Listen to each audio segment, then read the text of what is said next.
I had a pretty scary experience with my husband. This happened about a year and a half ago. I've always been a huge paranormal fanatic. I would always find places to go explore that were known to be haunted, which means I have a lot of stories, but this one is by far my most scary. In my home state, there's an abandoned asylum on the outskirts of downtown, in a pretty sketchy area. The building was originally a mental health facility in the 40s, and was eventually made into a drug rehab centre, and finally a boys' home where it would eventually shut down in the 80s. It's a relatively small building, only 2 stories, and maybe 8 rooms on each floor, and one large room on both floors on the far side of the building, all windows busted out. The building has a history filled with tragedy and has a well-known reputation to be haunted. I've been to the building on a handful of occasions, but had never been on the bottom floor due to flooding. I had never had any experiences there except maybe a feeling of unease. There was a day I had asked my husband if we could go. He was hesitant at first, as we had been there a few months before. We usually went every 6 months just for fun. But he eventually agreed and said he wanted to go at 3 a.m.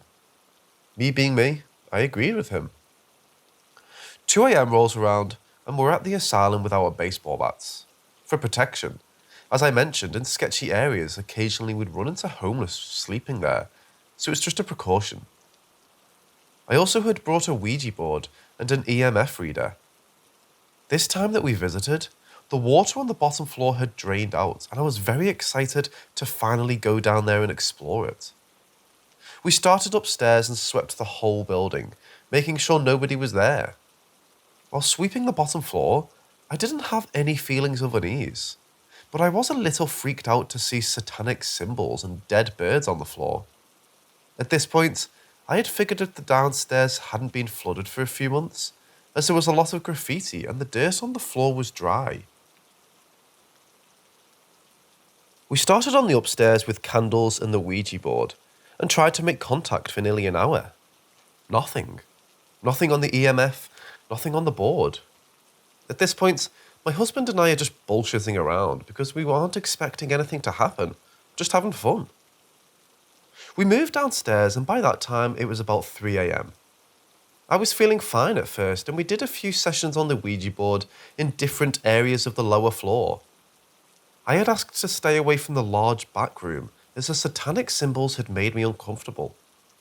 After the sessions, we walked around with the EMF detector and I noticed it was only spiking in the spots we had the Ouija board sitting. My husband and I were pretty weirded out, but we just kind of blew it off and thought there was maybe an explanation. My husband decided he wanted to go to the back room. I said it was fine as long as he stayed close to me. We made it a little more than halfway when I started to get a gut feeling to not go any further. Every hair on my body was standing on end. I told my husband that we needed to go, and I noticed he was on edge as well. I ended up running down the hall back to the outside alone. It was unlike me to go anywhere alone in the dark, as I'm terrified of it, but this feeling was too much for me. When my husband and I were both back in the car and I had calmed down, he explained to me that he had felt the most evil feeling or presence he had felt since a previous haunting he had dealt with. We were both pretty freaked out and decided we were done for the night and wanted to go home. About 3 nights later, I woke up in the middle of the night to use the bathroom. When I was coming back from the bathroom, I had a weird feeling, but I wasn't completely awake, so I ignored it. When I reached the bedroom and closed the door behind me, I saw something out of the corner of my eye. I looked over to the corner of our room, and I saw a hunched shadow figure, not much taller than my 5'4". I stared for a second, but told myself I was half asleep, and went back to bed feeling a little uneasy. About a week later, my husband asked to talk to me. He told me that he had seen something in the bedroom the night I had gotten up to use the bathroom, as I had woken him up getting out of bed. He began describing what he saw, and I was in utter disbelief because we had both seen the exact same thing. When I asked why he didn't say anything that night, he said he thought he was imagining it. Needless to say, we were both scared shitless after that, and I think our fear fed more into the situation. It went to us seeing the figure almost every other night, our ankles being grabbed, and things being moved around and found out of place for the next few weeks. There came a point when I was so fed up that I smudged with 2 different smudge sticks and very angrily told it to leave us the fuck alone. After that, it just went away. Gone. Like it never happened.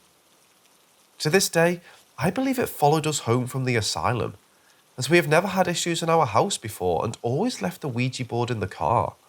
I had a strict rule about it coming into the house. Do I think the spirit was the same entity we felt that night? No, but I definitely felt it came from the asylum. I think this was a spirit that just wanted to mess with us, nothing malevolent. To this day, we haven't returned to the asylum. Even thinking about it over a year later, I can still feel the pit in my stomach of when I felt that evil entity that night.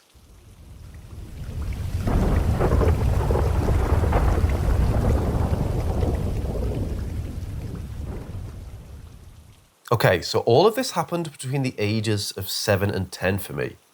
I'm 21 now, and still wonder what was happening to me. When I was young, I was really tuned into the paranormal, and that since has faded. For a few years, things were really crazy for me.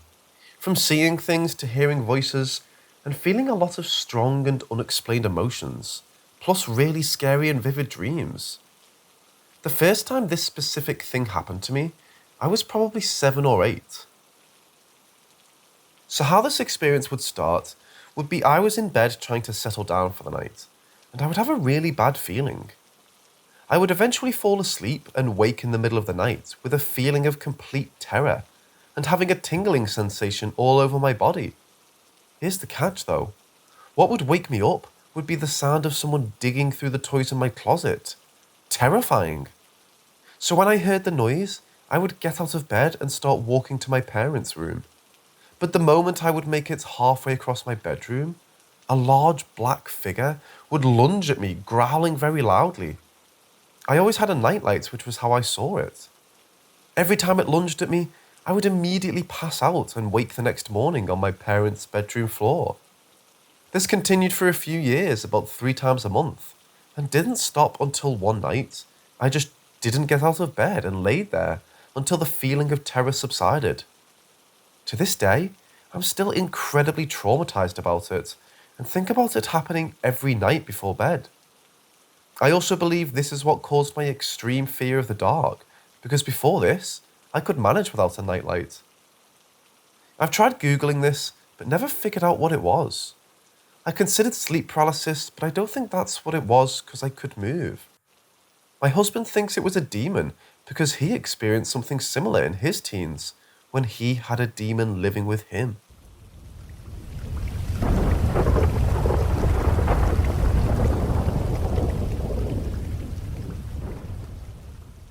Every year, when we get the first solid snowfall, I head out to the trees beside my in-laws' house to get my pine boughs for my Christmas wreaths.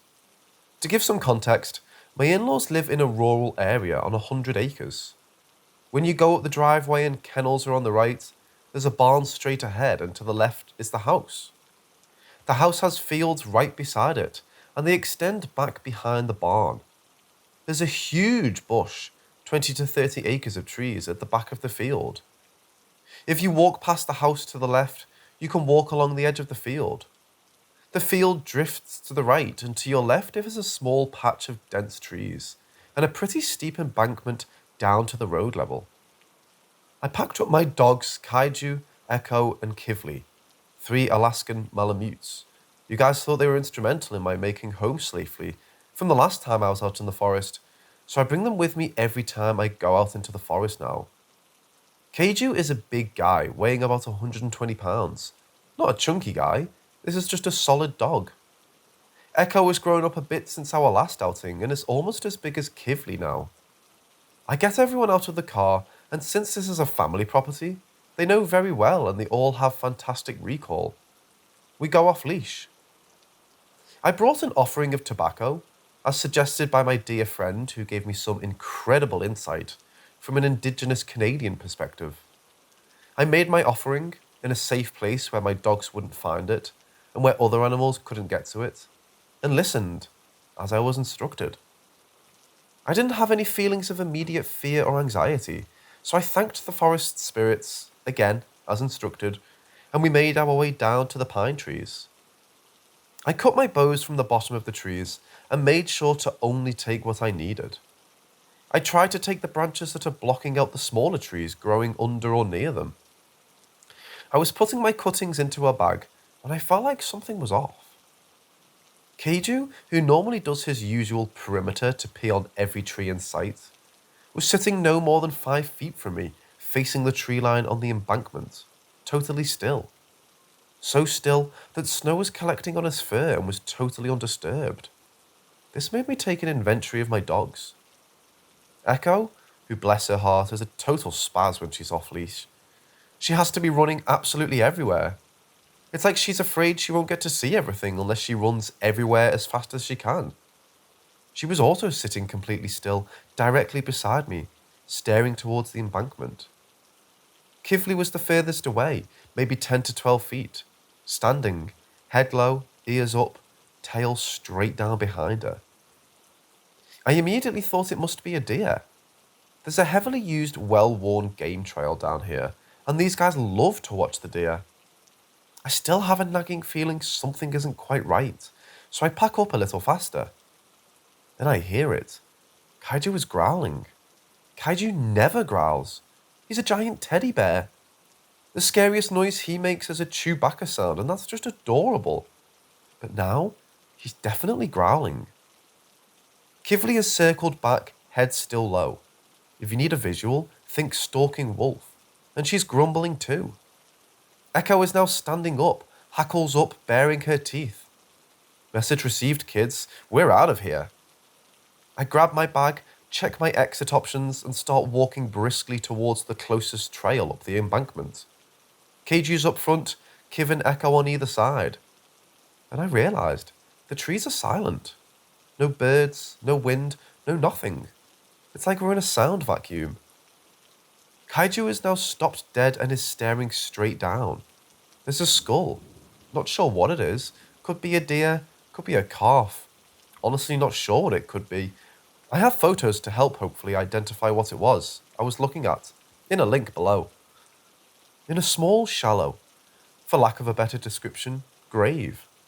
No other bones, just the skull. A very clean skull.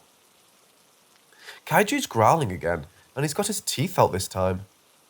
I noticed up the embankment there was what looked like a makeshift shelter.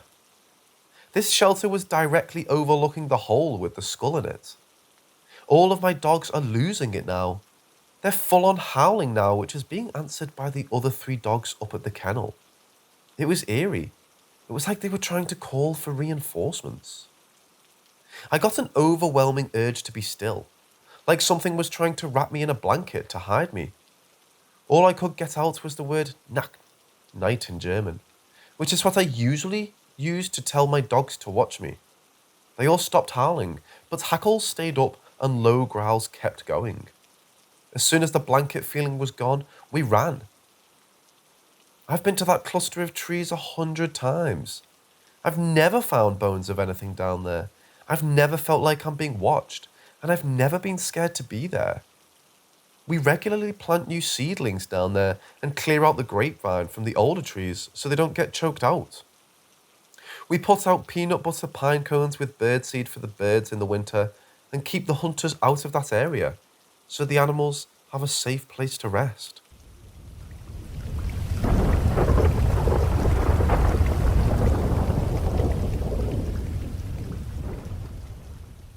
To preface this story, I live on a dead-end street that's tucked away by several side streets.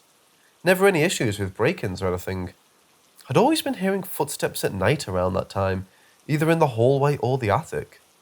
Had previous paranormal interactions at younger ages after deaths in my family. I was not well connected with these people.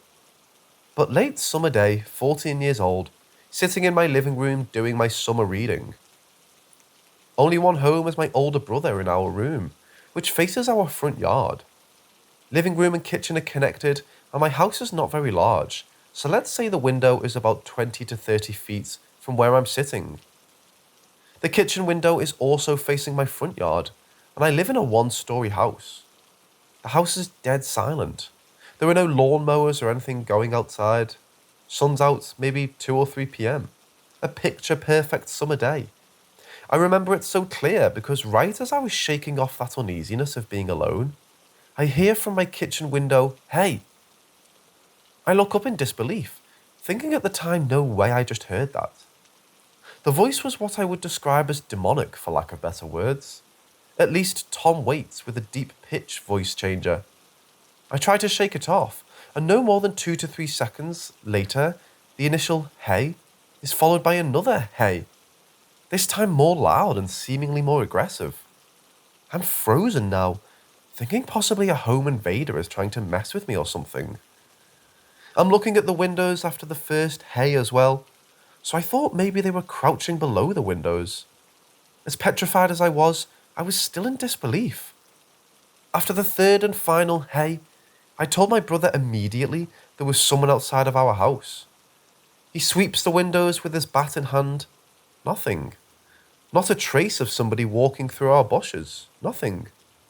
Since then, I've had minimal paranormal experiences.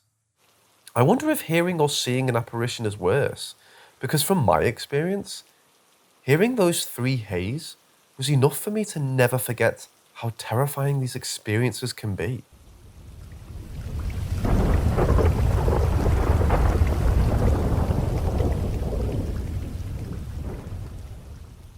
I was an 11-year-old skinny kid, prude and self-conscious. One summer day at my family cottage, I went to bed in my jimmies with about half a ton of bedsheets on. That night, I remember thinking the mattress wasn't comfortable at all, and woke up to a half-sleep state a few times to change position. At one point, I felt the bed was ridiculously hard and it woke me up for good. I noticed I couldn't see the nightlight that was always on. Then I realized I wasn't even in my room. I was laying totally naked on my back, outside on a big flat rock, like some sort of offering to some god. I was so scared I froze stiff, couldn't move nor utter a word. I wanted to scream, but nothing came out, which got me even more scared. As I got used to the darkness, I saw I was less than 100 feet or so from the cottage. I closed my eyes, concentrated, and when I opened them again, I was able to move. I quickly got up and walked, couldn't quite run, to the house. I remember the cold dirt under my feet, but I had no feeling of the temperature outside at all. I tried opening the door, but it was locked. My mum always locked the door at night when my dad was away. I had to go around, but the back door was also locked. Fortunately, the window was opened and it was about 2 feet up the deck. I got back in, slipped in my bed, and prayed nothing had followed me through the night. I woke up later than my brothers and sisters the next day. They hadn't noticed I was naked in bed. I would have never heard the end of it. Couldn't find my jimmies, so I got into my jeans and grabbed a t-shirt to join them for breakfast. Later that morning, my older brother, who was playing outside, called my mom to come and check out something. We all ran to see what that was about. He pointed high up. As I looked, I immediately recognized my pajamas hooked to the highest branches of an old, very tall tree. They all looked back at me, asking what the hell, but I didn't have a clue. Everybody denied having anything to do with it. To this day, I'm at a total loss to explain what happened that night.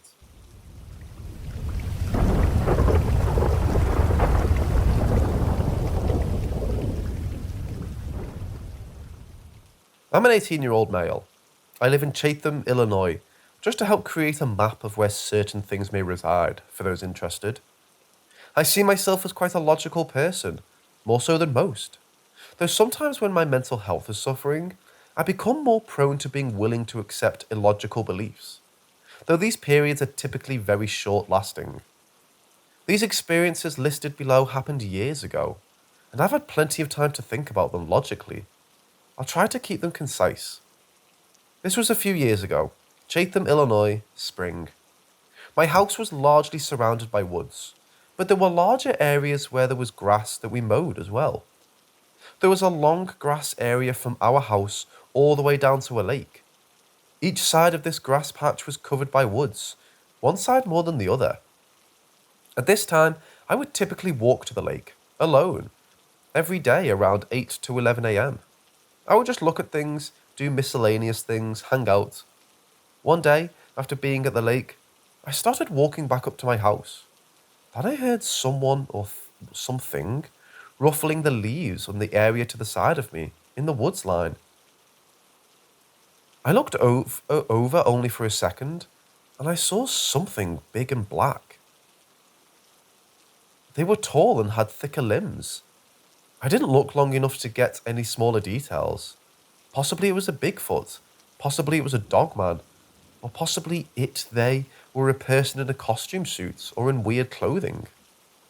Those aren't typical clothes for this time of year.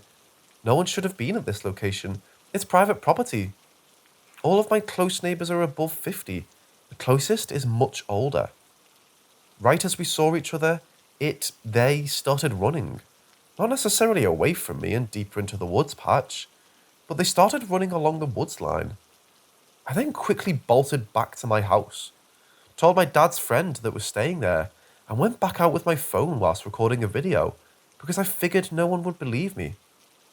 I didn't catch them on video, nor did I see them again, despite going out again multiple times. Even alone, late at night, with no phone. They may have been silently watching me at the lake for some time. I, for sure, saw something out of the ordinary. I'm just not sure what. This was many years ago. I was at my grandparents' house, Mechanicsburg, Illinois. They're Christian and go to church every Sunday. They have many little things all over the house. Artworks, artifacts and whatnot. One day, me and my little brother were staying over at their house. I was staying in the guest bedroom. My little brother was staying on the living room couch. So after everyone had been asleep, including me, for hours, I woke up in the middle of the night to crying sounds coming from the living room. I went out there feeling a bit off and saw my little brother was crying. I asked him why, and he said he said something. I don't remember his exact terminology. Was running up and down the basement stairs. This caused me to be more frightened. I stood there for a minute, then out of the corner of my eye, just looking barely enough to see some of it, I think I see something in the dark kitchen, and it moves over to the basement door. If something was there, I only saw part of it. A long, skinny, black/ash coloured arm. That was the part of the thing I may have seen. It freaked me out, and at that time I cried in fear. I eventually went back to the guest bedroom, locked the door, and prepared to defend myself in case I needed to. I eventually fell asleep. The next day, I asked my brother about it. He said he was just messing with me. Weirdly, though, everyone was asleep, not just me. So I don't understand how his crying could have been to solely target me. But possibly, though I figure unlikely, he meant solely about the stairs comment he made. Also, when I asked him why he was crying, he immediately said something was running up and down the stairs. That's a pretty bizarre thing to immediately come up with, especially when under emotional distress. So I figured him messing with me was unlikely. If I actually saw something, I have no idea what it was. There is little place for something to hide in that house.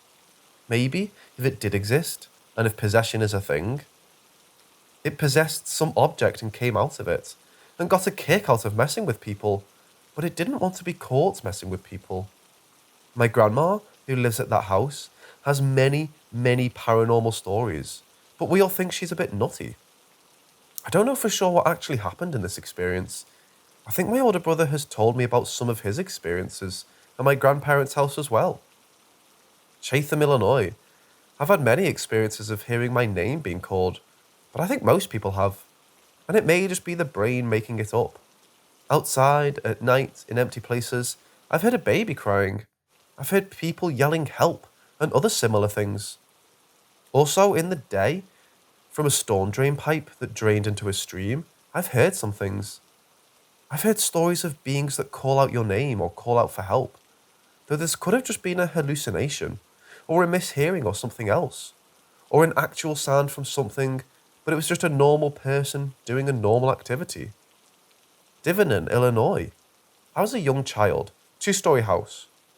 One day, me and my older brother heard people walking all around and talking upstairs on the second story.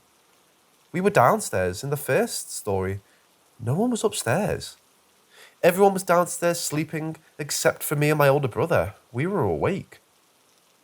This could have been a hearing of ghosts. I've heard of many similar things happening. The house belongs to a church. It was right next to a church. Though it could have been a two-party hallucination, or something outside that sounded like it was coming from upstairs. I've heard talks about that house having black mold, but who knows? I figure this was a genuine experience. I've seen many weird shadows and things out of the corner of my eyes, but I think everyone does. And the human brain naturally does this. And it's nothing paranormal, at least the majority of the time, maybe all of the time. Uncle's wedding spot. I touched some black powder that was in a bowl at church. I felt a weird jolt through my body. I'm not sure what that powder was for. Ash Wednesday? Or why it made me feel like that. Streaks of light in the sky, spots of light. Explainable as space phenomena, aircraft, satellites. Though who knows? Memory of being in a room as a very, very young child. An aluminium coloured room. There's a thought in the memory of it being an alien craft. Possibly, after seeing the room, I turned around and saw an alien. This was very likely just a memory of a movie I saw or something that's happened before. Old watching of movies and similar things may sometimes get mixed up into my personal experience memories, especially as when I watch movies, I invest myself in them so much and live every experience the main character lives in my mind. I recreate their pain, emotions, everything. I think more so than the average person does.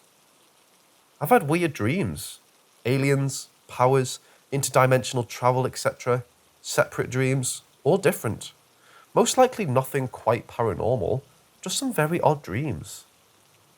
I honestly feel like I have more experiences, very big ones, but I just can't quite remember them. I can feel them there, I just can't quite grasp what they are. I do suffer from DPDR, or a long-term general dissociation, which means my memory is shot at the moment. Maybe I'll rewrite this if my condition ever goes away.